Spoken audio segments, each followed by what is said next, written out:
नमस्कार दोस्तों। इस आज की वीडियो में हम लोग सीखेंगे कि किसी भी इनऑर्गेनिक कंपाउंड का हाइब्रिडाइजेशन हम लोग कितनी आसानी से निकाल सकते हैं। तो सिंपल सी चीज़ है, आपको सिर्फ n की वैल्यू फाइंड आउट करनी है। अगर n की वैल्यू 2 आती है तो हाइब्रिडाइजेशन sp है। अगर n की वैल्यू 3 आती है तो हाइब्रिडाइजेशन sp2 है। अगर n की वैल्यू s4 आती है तो हाइब्रिडाइजेशन sp3 है। अगर n की वैल्यू 5 आती है तो हाइब्रिडाइजेशन sp3d, 6 आती है तो sp3d2, अगर 7 आती है तो sp3d3। तो सिंपल से एक फॉर्मूला है हमारे पास जो आपको फॉलो करना है। तो n की वैल्यू फाइंड आउट करने के लिए सबसे पहले आपको क्या करना है, valence electron of central atom जो आपका रहेगा उसके वैलेंस इलेक्ट्रॉन आपको फाइंड आउट करना है, plus number of monovalent atom. Monovalent atom means जो सेंट्रल एटम के साथ जो एटम सिंगल बॉन्ड से जो अटैच हुआ है उसी को कंसिडर करना है। जो डबल बॉन्ड से अटैच हुआ है बाइवैलेंट, उसको कंसिडर नहीं करना है। और लास्ट में है प्लस और माइनस चार्ज। अगर पूरे मॉलिक्यूल के ऊपर प्लस चार्ज है तो आप उसको माइनस करेंगे, अगर माइनस चार्ज है तो उसको आप प्लस करेंगे, और जो भी वैल्यू आपको मिलेगी उसके डिवाइडेड बाय 2 आपको कर देना है। सेंट्रल एटम के वैलेंस इलेक्ट्रॉन फाइंड आउट करने के लिए इस सिंपल से मैंने एक चार्ट दिया हुआ है, इसमें सारी एलिमेंट जो सेंट्रल एटम है वो आ जाते हैं। अगर फर्स्ट ग्रुप के एलिमेंट रहेंगे hydrogen, lithium, sodium, potassium, rubidium, caesium और फ्रांसियम, तो उसके आउटर सेल में एक इलेक्ट्रॉन है, तो मीन्स उसके वैलेंस सेल में इलेक्ट्रॉन कितने रहेंगे, इलेक्ट्रॉन। अगर सेकंड ग्रुप के एलिमेंट्स होंगे तो उसके आउटर सेल वैलेंस इलेक्ट्रॉन कितने रहेंगे, 2 इलेक्ट्रॉन।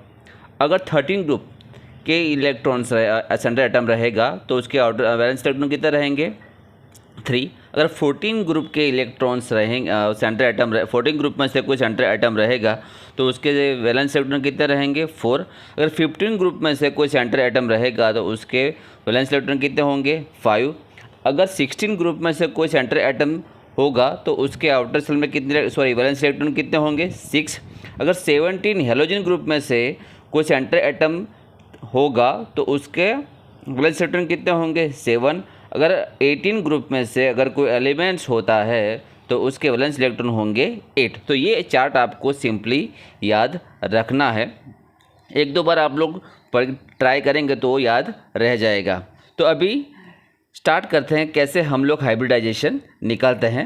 हाइब्रिडाइजेशन निकालने का फॉर्मूला क्या है, n is equals to valence electron of central atom, जो सेंट्रल एटम रहेगा उसके वैलेंस इलेक्ट्रॉन कितने हैं, plus number of monovalent atom, जो सेंट्रल एटम है उसके साथ मोनोवैलेंसी से कितने एटम अटैच्ड है उसका नंबर हमें काउंट करना है और उसको ऐड कर देना है, और प्लस और माइनस चार्ज। अगर मानो कि प्लस चार्ज है पूरे एटम कंपाउंड के ऊपर तो माइनस होगा, अगर माइनस चार्ज है तो वो ऐड हो जाएगा।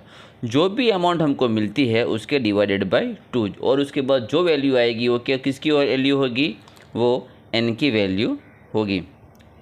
ठीक है, तो सबसे पहला एग्जांपल है अमोनिया का NH3। तो यहाँ पे सेंट्रल एटम हमारा बन जाएगा नाइट्रोजन। ठीक है, तो valence electron of nitrogen are कितने होंगे, 5। और NH3 के अंदर 3 हाइड्रोजन मॉलिक्यूल नाइट्रोजन के साथ मोनोवैलेंसी से अटैच है, तो उसको भी काउंट करेंगे तो उसमें होगा जो ऐड हो जाएगा +3, तो 5 + 3। पूरे NH3 मॉलिक्यूल के ऊपर कोई भी चार्ज नहीं है तो प्लस क्या होगा, 0। जो भी वैल्यू आई है उसके डिवाइडेड बाय 2, तो 5 + 3 = 8 डिवाइडेड बाय 2, तो वैल्यू हमारी आ जाती है 4। तो वैल्यू हो गई 4, तो n बराबर 4 क्या है, sp3। तो यहाँ पे हाइब्रिडाइजेशन क्या होगा NH3 का, sp3। सेकंड मॉलिक्यूल लेते हैं H2O। यहाँ पे हमारा सेंट्रल एटम हो जाएगा ऑक्सीजन। ठीक है, तो उसकी आउटर सेल में कितने इलेक्ट्रॉन है, 6 इलेक्ट्रॉन। यहाँ पे ऑक्सीजन के साथ 2 हाइड्रोजन मोनोवैलेंसी से अटैच है तो +2 आ गए। ठीक है, और उसके पूरे H2O मॉलिक्यूल के ऊपर कोई भी चार्ज नहीं है तो उसका क्या हो गया, 0। पूरे वैल्यू का डिवाइडेड बाय 2 आ गया, तो क्या हो रहा है, 8 डिवाइडेड बाय 2 = 4, अगेन 4। तो हाइब्रिडाइजेशन कितना हो गया, sp3। तो H2O मॉलिक्यूल का हाइब्रिडाइजेशन अगेन कितना हो गया, sp3। अगेन H2S का हाइब्रिडाइजेशन फाइंड आउट करेंगे। यहाँ पर सेंट्रल एटम है हमारा सल्फर। ठीक है, तो उसके आउटर सेल में वैलेंस सेल कितने इलेक्ट्रॉन है, 6। यहाँ पे मोनोवैलेंट एटम कितने हैं, 2, तो 6 + 2। यहाँ पे कोई भी चार्ज नहीं है तो again 0 divided by 2। Again 8 divided by 2 is equals to 4, n की वैल्यू आ गई 4, n is equals to 4. So the hybridization of H2S means sp3 hybridization. Carbon dioxide, यहाँ पे सेंटर एटम हमारा अगेन क्या हो गया, कार्बन, ठीक है. उसके आउटर सेल में कितने इलेक्ट्रॉन हैं, 4. यहाँ पे एक भी मोनोवैलेंट एटम नहीं है. ऑक्सीजन कितना वैलेंट एटम है, बाईवैलेंट. सो यहाँ पे वो भी कंसिडर किया जाएगा नहीं. तो यहाँ पे क्या होगा, +0. कार्बन डाइऑक्साइड के ऊपर भी कोई चार्ज नहीं है, +0. जो भी वैल्यू हमें मिले उसके डिवाइडेड बाई 2. तो 4 divided by 2 is equals to 2. तो n की वैल्यू आ गई है 2. तो हाइब्रिडाइजेशन हमारा कितना हो गया, sp. सेकंड मॉलिक्यूल है सल्फर डाइऑक्साइड, SO2. यहाँ पर सेंटर एटम हमारा हो गया सल्फर और उसके बायोवैलेंट में कौन अटैच है, ऑक्सीजन, जिसको हम कंसिडर नहीं करेंगे. तो सल्फर के आउटर सेल में कितने इलेक्ट्रॉन हैं, 6 +0, कोई भी चार्ज नहीं है, again 0 divided by 2. 6 divided by 2 is equals to 3. So हमारा हाइब्रिडाइजेशन हो गया sp2. नेक्स्ट मॉलिक्यूल है XeF2, ठीक है. तो ये हमारा 18 ग्रुप का इलेक्ट्रॉन हो गया. तो उसके आउटर सेल में कितने इलेक्ट्रॉन है, 8. मोनोवैलेंट एटम कितने अटैच है, फ्लोरीन 2, तो +2 आ गया. कोई भी चार्ज नहीं है, इसकी वजह से 0 डिवाइडेड बाई 2. तो 10 divided by 2 is equals to 5. n की वैल्यू कितनी आ गई, 5. तो हाइब्रिडाइजेशन कितना हो गया, sp3d. XeF4 वाला मॉलिक्यूल हम लोग देखेंगे. अगेन Xe आउटर सेल में कितने इलेक्ट्रॉन है, 8. मोनोवैलेंट एटम कितने अटैच है, 4 +0, कोई भी चार्ज नहीं है, divided by 2 is equals to 12 divided by 2 is equals to 6. So hybridization हो गया sp3d2. IF7, ठीक है. तो I मीन्स हेलोजन है, फ्लोरीन भी हेलोजन है. तो सेंटर एटम कौन हो गया, आयोडीन. उसके आउटर सेल में कितने इलेक्ट्रॉन हैं, 7. मोनोवैलेंट एटम कितने अटैच है, 7, कोई भी चार्ज नहीं है, +0 divided by 2. 14 divided by 2 is equal to 7. तो हाइब्रिडाइजेशन हमारा हो गया sp3d3. SF4 सेंटर एटम है हमारा सल्फर, ठीक है. आउटर सेल में सल्फर के आउटर सेल में कितने इलेक्ट्रॉन हैं, 6. मोनोवैलेंट एटम कितने अटैच है, 4, कोई भी चार्ज नहीं है, इसकी वजह से 0 divided by 2. 6 + 4 is equal to 10 divided by 2 is equal to 5. तो n की वैल्यू आ गई 5. हाइब्रिडाइजेशन हमारा हो जाएगा sp3d. Now SF6, again centre atom कौन सा है, सल्फर. तो उसके आउटर सेल में कितने इलेक्ट्रॉन हो गए, 6.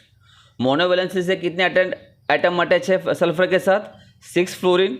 तो उसकी भी वैल्यू आ गई 6. चार्ज कितना है, ±0, कोई भी चार्ज नहीं है, divided by 2. 12 divided by 2 is equals to 6. तो हाइब्रिडाइजेशन हमारा कितना हो गया, sp3d2. Now SO3 sulphur trioxide. Sulphur के आउटर सेल में कितने इलेक्ट्रॉन हैं, 6, ± कोई मोनोवैलेंट एटम है नहीं. ऑक्सीजन क्या है, बायोवैलेंट एटम. तो क्या आएगा यहाँ पे, 0, कोई भी चार्ज नहीं है, 0 डिवाइडेड बाई 2. तो 6 divided by 2 is equals to 3. तो हाइब्रिडेशन क्या हो गया, sp2. Now 12 number of molecules PCl3. तो फॉस्फोरस के आउटर सेल में कितने इलेक्ट्रॉन हैं, 5. मोनोवैलेंट से कौन अटैच है, क्लोरीन फॉस्फोरस के साथ. तो उसकी वैल्यू कितनी हो गई, उसकी कितने क्लोरीन है, 3. तो +3, कोई भी चार्ज नहीं है, इसकी वजह से 0 डिवाइडेड बाई 2. तो 5 + 3 is equals to 8 divided by 2 is equals to 4. तो हमारा आंसर आ जाएगा sp3. Again PCl5. तो फॉस्फोरस आ गया. तो उसके आउटर सेल में कितने इलेक्ट्रॉन है, 5. कितने क्लोरीन अटैच है मोनोवैलेंसी से, तो 5, कोई भी चार्ज है नहीं है, तो 0 divided by 2. Again 10/2 is equals to 5. तो हाइब्रिडाइजेशन कितना हो जाएगा, sp3d. ICl3, यहाँ पे आयोडीन जो है वो सेंटर एटम है.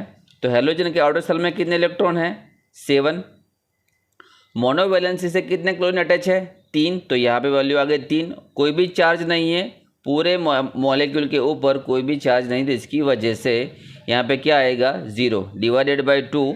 7 + 3 is equal to 10 divided by 2 is equal to 5. तो n की वैल्यू आ गई 5. तो हाइब्रिडाइजेशन क्या हो जाएगा, sp3d. Now XeOF4. Again 18 group का ये एलिमेंट है, तो उसके आउटर सेल में कितने इलेक्ट्रॉन हो गए 8। मोनोवैलेंसी से कौन अटैच है फ्लोरीन, वो भी कितने हैं 4, तो +4 आ गए। उसके ऊपर कोई चार्ज नहीं है, इसकी वजह से 0 डिवाइडेड बाई 2, तो क्या हो जाएगा 8 + 4 = 12 डिवाइडेड बाई 2 = 6, एन की वैल्यू आ गई 6। सो इसका हाइब्रिडाइजेशन क्या हो जाएगा sp3d2। Now XeF2 again xenon, उसके आउटर सेल में कितने इलेक्ट्रॉन है 8। मोनोवैलेंसी से कितने फ्लोरीन अटैच है 2, तो वैल्यू आ गई 2। कोई भी चार्ज है नहीं है, तो क्या हो गया 0। ठीक है, तो 8 + 2 डिवाइडेड बाई 2 = 10 डिवाइडेड बाई 2, तो वैल्यू आ गई 5, तो हाइब्रिडाइजेशन हो गया sp3d। नाउ अभी नेक्स्ट मॉलिक्यूल लेते हैं चार्ज वाले। तो 17 नंबर का मॉलिक्यूल है NH4+। सेंट्रल एटम कौन है नाइट्रोजन, उसके आउटर सेल में कितने इलेक्ट्रॉन हैं 5। मोनोवैलेंसी से कितने हाइड्रोजन अटैच है 4, तो वो वैल्यू आ गई 4। अभी पूरे NH4 के ऊपर कितना चार्ज है +1 चार्ज है, तो हम उसको क्या करेंगे ना कि ऐड करेंगे बट उसको घटाएंगे, तो -1 डिवाइडेड बाई 2, तो क्या हो जाएगा 5 + 4 = 9, -1 = 8 डिवाइडेड बाई 2, तो वैल्यू आ गई 4, तो हाइब्रिडाइजेशन क्या हो गया sp3। Again H3O+। ठीक है, सेंट्रल एटम में क्या है ऑक्सीजन, उसके आउटर सेल में कितने इलेक्ट्रॉन हैं 6। मोनोवैलेंसी से कितने हाइड्रोजन अटैच है +3। अगेन यहाँ पे प्लस चार्ज है, तो क्या होगा एक माइनस होगा, तो -1 डिवाइडेड बाई 2, तो क्या होगा 8 डिवाइडेड बाई 2 = 4, तो हाइब्रिडाइजेशन हमारा हो गया sp3। Now NO2+। Central atom कौन है नाइट्रोजन, उसके आउटर सेल में कितने इलेक्ट्रॉन है 5। कोई मोनोवैलेंट एटम अटैच है एटम नहीं है, कौन है ऑक्सीजन, वो भी क्या है बाइवैलेंट, तो उसको हम कंसिडर करेंगे नहीं, तो +0। जो प्लस है उसको क्या करेंगे उसको घटाएंगे, तो -1 डिवाइडेड बाई 2 आ गया, तो क्या होगा 4 डिवाइडेड बाई 2 = 2, एन की वैल्यू आ गई 2, तो हाइब्रिडाइजेशन क्या हो गया हमारा sp। Now second molecule 20 number का आ चुका है हमारा SO4-2। तो सल्फर के आउटर सेल में कितने इलेक्ट्रॉन हैं 6। कोई मोनोवैलेंट एटम अटैच है नहीं है, तो क्या होगा 0। माइनस है तो क्या करेंगे +2 करेंगे, क्योंकि ये माइनस है, डिवाइडेड बाई 2, तो क्या हो जाएगा 6 + 2 = 8 डिवाइडेड बाई 2, तो क्या हो गया 4, तो हाइब्रिडाइजेशन क्या हो गया हमारा sp3। दूसरा मॉलिक्यूल है 21 नंबर का NO3-, उसके आउटर सेल में कितने इलेक्ट्रॉन हो जाएंगे 5, क्योंकि हमारा सेंट्रल एटम क्या है नाइट्रोजन, मोनोवैलेंट से कोई एटम अटैच है नहीं है, तो क्या होगा 0। यहाँ पे -1 है, तो क्या हो जाएगा +1, जो भी अमाउंट आई उसके डिवाइडेड बाई 2, तो क्या हो गया 6 डिवाइडेड बाई 2, तो एन की वैल्यू आ गई हमारी 3, तो हाइब्रिडाइजेशन हमारा क्या हो गया sp2। Again POCl3। तो सेंट्रल एटम क्या होगा हमारा यहाँ पे फॉस्फोरस होगा, तो फॉस्फोरस का आउटर सेल में कितने इलेक्ट्रॉन हैं 5। मोनोवैलेंसी से कौन अटैच है, कितने क्लोरीन है 3, और कोई चार्ज है यहाँ पे, तो चार्ज यहाँ पे नहीं है, तो क्या होगा पूरे के डिवाइडेड बाई 2, तो 8 डिवाइडेड बाई 2 = 4, तो हाइब्रिडाइजेशन क्या हो जाएगा sp3। Now again I3-। तो इस केस में हम लोग क्या करेंगे, किसी की एक आयोडीन को हम सेंटर में मान लेंगे, जैसे कि इस तरह, ठीक है, और किसी एक आयोडीन को हम लोग माइनस में कंसिडर कर देंगे, तो किसी इस माइनस को हम लोग मानो कि कंसिडर कर रहे हैं, ठीक है। तो उसके इस आयोडीन के आउटर सेल में कितने इलेक्ट्रॉन हो गए 7। कितने मोनोवैलेंसी से कितने आयोडीन अटैच है +2, एक ये रहा एक ये रहा, तो +2 हो गया, और एक -1 है, तो क्या हो जाएगा +1 डिवाइडेड बाई 2, तो क्या होगा पूरी वैल्यू 10 डिवाइडेड बाई 2 = 5, तो हाइब्रिडाइजेशन हमारा हो जाएगा sp3d। तो इस आयोडीन का हाइब्रिडाइजेशन होगा sp3d। अगेन I3+, तो हम लोग क्या करेंगे आयोडीन यहाँ पे हम लोग प्लस चार्ज लगाते हैं, इस आयोडीन के आउटर सेल में कितने इलेक्ट्रॉन हैं 7। मोनोवैलेंसी से कितने आयोडीन अटैच है 2, तो +2 आ गए और प्लस चार्ज है तो इसकी वजह से क्या करेगा एक हम इसको घटाएंगे तो क्या हो जाएगा 8 डिवाइडेड बाई 2, तो क्या होगा तो आंसर क्या आएगा 4। तो n की वैल्यू आ गई 4, तो हाइब्रिडाइजेशन क्या हो गया हमारा sp3। Bf3 सेंटर एटम में क्या है बोरोन, तो उसके आउटर सेल में कितने इलेक्ट्रॉन हो गए 3।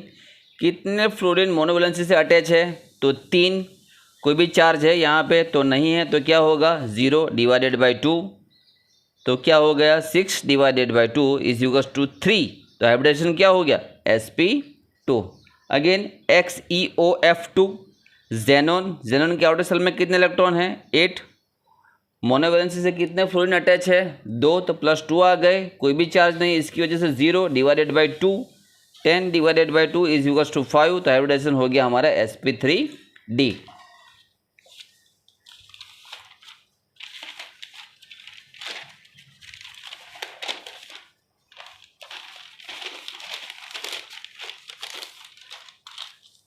(27) नंबर का हमारा यहाँ पे मॉलिक्यूल है कार्बन CO3-2। ठीक है, तो यहाँ पे सेंटर एटम हो गया हमारा कार्बन। ठीक है, आउटर सेल में कितने इलेक्ट्रॉन होंगे 4। मोनोवैलेंसी से एक भी एटम अटैच नहीं है। ऑक्सीजन है वो तो बायोवैलेंट हो गया, तो उसकी वैल्यू क्या हो गई 0। चार्ज कितना है -2, तो क्या हो जाएगा ऐड हो जाएगा +2 divided by 2, 6 divided by 2 is equal to 3। तो हाइब्रिडाइजेशन हो गया हमारा sp2। SiF4 तो वो कार्बन जो है उसी फैमिली का मेंबर है, तो उसके भी आउटर सेल में कितने इलेक्ट्रॉन हो गए 4। मोनोवैलेंसी से कितने फ्लोरीन अटैच है 4, तो वो भी आ गए, कोई भी चार्ज नहीं, इसकी वजह से 0 डिवाइडेड बाई 2, तो 4 + 4 is equals to 8 divided by 2 is equals to 4। तो हाइब्रिडाइजेशन हमारा हो गया sp3। Again SO3-2 center atom है सल्फर, उसकी आउटर सेल में कितने इलेक्ट्रॉन है 6। ठीक है, मोनोवैलेंसी से कोई एटम अटैच है नहीं है 0। चार्ज कितना है -2, ऐड कर दो +2 डिवाइडेड बाई 2, क्या वैल्यू आ गई 8 divided by 2 is equals to 4। तो हाइब्रिडाइजेशन हमारा हो गया sp3। अगेन बोरोन हाइड्राइड, ये हमारा लास्ट मॉलिक्यूल है BH3 बोरोन, आउटर सेल में कितने इलेक्ट्रॉन हैं 3। मोनोवैलेंसी से कितने हाइड्रोजन अटैच है 3 + 0 डिवाइडेड बाई 2, तो 6 divided by 2 is equals to 3। तो n की वैल्यू आ गई 3। तो हाइब्रिडाइजेशन हो गया हमारा sp2। तो देखो दोस्तों, पूरे मैंने हो सके उतने सारे मॉलिक्यूल यहाँ पे मैंने इकट्ठा करके आपको पूरा नॉलेज प्रोवाइड करने की मैंने पूरी कोशिश की है।